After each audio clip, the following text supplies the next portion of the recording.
ప్రేమపూర్ణుడైన దేవుడు, ప్రేమ స్వరూపి అయిన దేవుడు మనలందరినీ ప్రేమించి ఆయన కృపలో మనల్ని బ్రతికిస్తూ మనకు అనుగ్రహించిన ఈ నూతన దినమును బట్టి యేసయ్యకు మహిమ కలుగును గాక.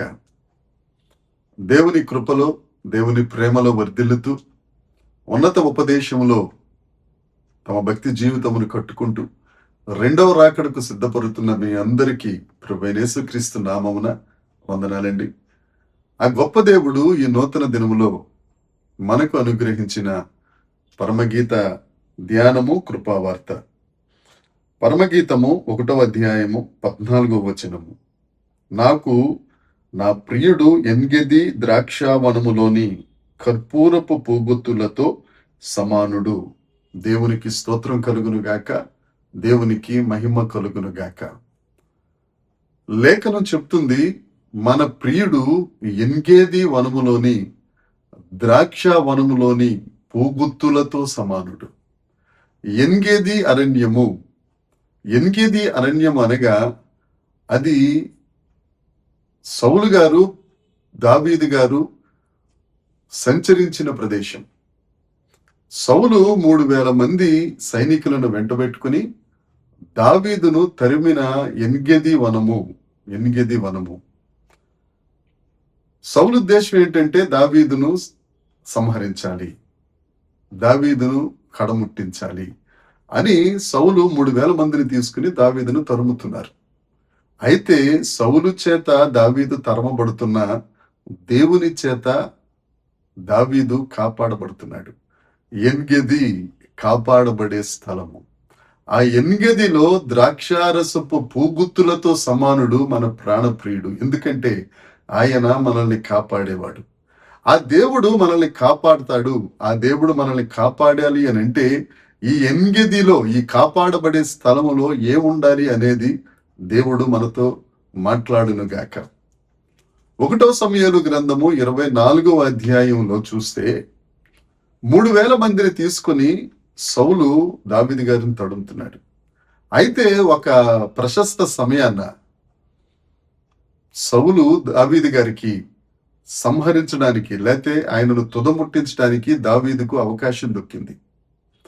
ఒక కత్తి తీసుకుని దావీదు గారు పరిగెడుతూ సౌలు గారిని చంపాల్సిన ఆ పరిస్థితిలో సౌలు గారి మీద ఉన్న వస్త్రాన్ని కత్తిరించి తీసుకొచ్చి సౌలు గారితో అంటున్నాడు, సౌలా రాజా, నీవు నా చేతికి చిక్కినా గాని నేను నిన్ను విడిచిపెట్టాను కదా అని అక్కడ మాట్లాడుతూ ఉంటాడు.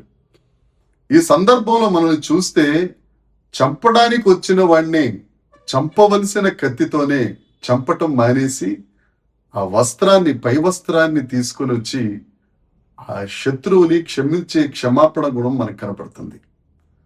సౌలు దావీదును ఎన్నో రకాలుగా ఇబ్బందులకు గురి చేశాడు. సౌలు దావీదును ఎన్నో రకాలుగా బాధ పెట్టాడు, చంపడానికి వచ్చాడు. అలాంటి వాడు చంపబడడానికి అవకాశం వచ్చినా గాని శత్రువుని సైతం ఈ ఎన్గెదిలో క్షమించుట అనేది మనకు కనపడుతుంది. ఎందుకు దావీదును దేవుడు కాపాడుతూ వచ్చారు అని అంటే దైవ గుణమైన క్షమాపణ అనేది దావీదు గారి దగ్గర మనం చూస్తాం. ఈ ఎన్గెది దగ్గర, ఈ ద్రాక్షావనములో పూగుత్తులతో సమానుడైన ప్రియుడు మనతో మాట్లాడుతున్న మాట ఏమిటి అని అంటే, నీవు శత్రువుని సహితం క్షమించేవాడిగా నువ్వు ఉండాలి. రెండవది సౌలుతో దావీదు అంటాడు, ఇజ్రాయేలు రాజా, నేను మిన్నల్ని వంటి వాడను, చచ్చిన కుక్క వంటి వాడను అని సాష్టాంగపడి రాజును ఉద్దేశించి మాట్లాడుతున్నాడు. దావీదు గారు అతిశయించడానికి చాలా కారణాలు ఉన్నాయండి. దావీదు గారు తాను హెచ్చించుకోవడానికి చాలా కారణాలు ఉన్నాయి. అందున ఈ ఎన్గెది వనంలో సౌలు దావీదు గారికి చిక్కాడు. అయినా గాని తన వస్త్రపు చెంగును మాత్రమే కత్తిరించి తీసుకొచ్చి సాష్టాంగపడి, నేను చచ్చిన కుక్కను, నేను మిన్నల్లిని అని అంటున్నారంటే ఈ ఎన్గెది వనంలో తగ్గింపు మనం చూస్తున్నాం, విధేయత మనం చూస్తున్నాం. ఎన్గెది అరణ్యంలో ద్రాక్షావనములో పూగుత్తులతో సమానుడైన దేవుడి దినాన మనతో మాట్లాడుతున్న మాట ఏంటి అని అంటే, మన శత్రువులను క్షమించు వారిగా ఉండాలి. రెండవది తగ్గింపు, విధేయత కలిగిన వాడిగా మనం ఉండాలి. అయితే దావీదు ఆ మాట అన్న తరువాత నేను చచ్చిన కుక్క వంటి వాడను రాజా. నేను మిన్నల్ని అన్న తరువాత సౌలు దావీదుతో అంటాడు, దావీదా నా కుమారుడా, నేను నీకు అపకారం చేద్దామని వస్తే నీవు నాకు ఉపకారం చేసావా నాయనా? నీవు నీతిమంతుడవు. ఆ ఎన్గెది వనంలో, ఆ ద్రాక్ష వనంలో, ఆ పూగుత్తులతో సమానుడైన దేవుడు మనతో చెప్తున్న మాట, మనము నీతిమంతులుగా ఉండాలి. మన శత్రువుల చేత, అన్యుల చేత వీరు నీతిమంతులు అని చెప్పించుకోగలిగినంత భక్తి జీవితం, ప్రేమ తాత్పర్యము కలిగిన జీవితం కలిగిన వారిగా మనం జీవించగలగాలి. దేవుని యందు ప్రియమైన వారులారా, ఈ దిన పరమగీత ధ్యానం ద్వారా దేవుడు మనతో మాట్లాడుతున్న మాట, నువ్వు శత్రువుని క్షమించే గుణం నువ్వు కలిగి ఉండాలి.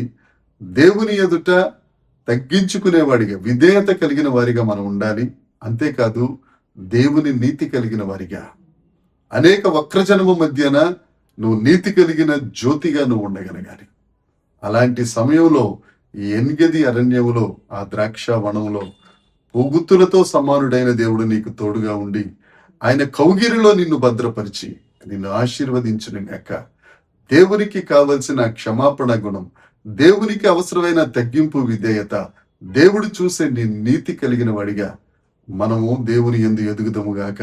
అట్టి కృప దేవుడు మనకు అనుగ్రహించును గాక. దేవుడు ఈ వాక్యమును దీవించును గాక. ప్రార్థన చేసుకుందాం. పరలోకమందున్న మా తండ్రి, పరిశుద్ధుడా, కృప కలిగిన దేవుడా, పరమగీత గ్రంథము ద్వారా మీరు మాతో మాట్లాడుతున్నందుకే స్తోత్రం. ఎన్గెది అరణ్యములో, ద్రాక్షవనములో పూగుత్తులతో సమానుడు నా ప్రియుడు అన్న మాట ప్రకారం ఆ ప్రియునితో మేము పోల్చుకొనగలుగుటకు, హత్తుకొనగలుగుటకు కావలసిన క్షమాపణ, కావలసిన తగ్గింపు విధేయత, కావలసిన నీతి కలిగిన జీవితం మేము జీవించగలుగుటకు సహాయం చేయమని, మహిమ పొందుమని యేసుక్రీస్తు నామమున ప్రార్థించి అడిగి వేడుకొనుచున్నాము తండ్రి. ఆమెన్. దేవుని కృప మనందరికీ తోడై ఉండును గాక. Amen, amen, amen.